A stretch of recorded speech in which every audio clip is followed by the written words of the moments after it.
दोस्तों आजकल वेपिंग बहुत तेजी से ट्रेंड कर रही है। हर जगह लोग वेप करते दिख जाते हैं और बोलते हैं कि भाई ये तो सिर्फ वेपर है, स्मोक नहीं और सेफ है। लेकिन क्या ये सच में सेफ है? क्या वेपर सिर्फ पानी का धुआं है? क्या वेप करना सिगरेट पीने से कम खतरनाक है या ये भी उतना ही रिस्की है? आज हम इसी की ट्रू साइंस समझेंगे और वीडियो के बाद आप खुद डिसाइड कर पाओगे वेपिंग और स्मोकिंग इनमें से कौन ज्यादा डेंजरस है। चलो शुरू करते हैं।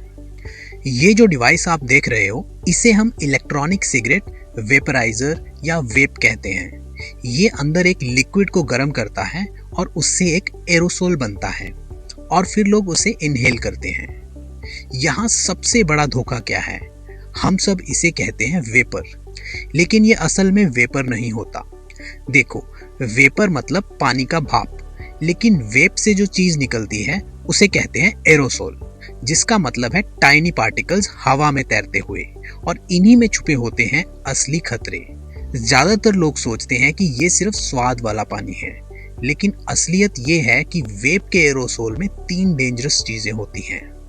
निकोटीन, वही चीज जो हमारी बॉडी को एडिक्टिव बनाती है, स्ट्रेस कम करती है पर बीपी और हार्ट रेट बढ़ाती है और टीनेजर्स के ब्रेन डेवलपमेंट पर बहुत खराब असर डालती है। Memory, focus, mood, impulse control सब पर इम्पैक्ट डालती है। और शॉकिंग बात, कई वेप्स में निकोटीन की मात्रा सिगरेट से भी ज्यादा होती है। बहुत लोग कहते हैं मैं निकोटीन फ्री वेप लेता हूँ और ये सेफ है, लेकिन असल गेम वहीं से शुरू होता है, क्योंकि वेप में और भी चीजें होती हैं, ह्यूमेक्टेंट्स जैसे प्रोपाइलिन ग्लाइकोल और ग्लाइसरोल। ये जब तक ठंडे रहते हैं तब तक सेफ हैं, लेकिन वेप में ये गर्म होते हैं और गर्म होकर कैंसर कॉजिंग और लंग इरिटेटिंग केमिकल्स बना देते हैं। फ्लेवरिंग केमिकल्स जैसे डायसेटिल, ये खाना खाने पर सेफ होता है, पर फेफड़ों में जाता है तो डैमेज कर सकता है। लंग्स इन चीजों को हैंडल करने के लिए बने ही नहीं हैं। कुछ स्टडीज में पाया गया है कि वेप के फ्लेवर्स लंग्स को इतना इरिटेट करते हैं कि एक ऐसी कंडीशन हो सकती है जिसे कहते हैं ब्रोंकियोलिटिस ओब्लिटरांस, पॉपकॉर्न लंग, जिसमें छोटे छोटे एयरवेज में सूजन और स्कारिंग हो जाती है, यानी सांस लेने में दिक्कत और परमानेंट डैमेज हो जाता है। शायद आपको पता ना हो, लेकिन वेप के अंदर की कॉइल गर्म होती है और कॉइल से निकलते हैं मेटल्स जैसे निकल, क्रोमियम, लेड, टिन।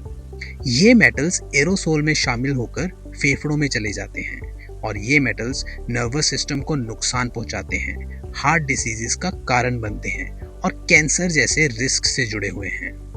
अब सबसे बड़ा सवाल, क्या वेपिंग के लॉन्ग टर्म इफेक्ट्स पता हैं? सीधा जवाब नहीं, क्योंकि वेप अभी नया है।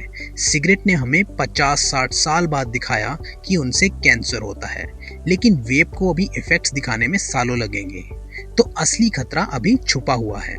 सच कहें तो हाँ, वेप में सिगरेट की तरह टार और कार्बन मोनोऑक्साइड नहीं होता और कई हार्मफुल केमिकल्स भी कम होते हैं। तो अगर कोई चेन स्मोकर वेप पर आता है तो उसके लिए ये कम नुकसानदायक विकल्प हो सकता है, लेकिन इसका मतलब ये नहीं कि वेप सेफ है। ये सिर्फ सिगरेट से कम डेंजरस है, सेफ नहीं। तो दोस्तों 2 बातें याद रखो। स्मोकिंग छोड़ने के लिए वेप में भी यूजफुल हो सकता है, पर सिर्फ फैशन में वेप शुरू करना एक बहुत गलत फैसला है। तो दोस्तों, वेपिंग नया ट्रेंड है, लेकिन साइंस अभी बहुत कुछ नहीं जानती। शॉर्ट टर्म डैमेज ऑलरेडी दिख चुका है, लॉन्ग टर्म डैमेज का भी पूरी तरह पता नहीं है। इसलिए मेरे हिसाब से अगर आप स्मोकर हैं, वेप एक स्टेप डाउन हो सकता है, लेकिन अगर आप नॉन स्मोकर हैं, प्लीज वेप शुरू मत करें। उम्मीद है आज का वीडियो आपके लिए इंफॉर्मेटिव रहा होगा। लाइक, शेयर और सब्सक्राइब करना मत भूलना। मिलते हैं नेक्स्ट वीडियो में। Thanks for watching.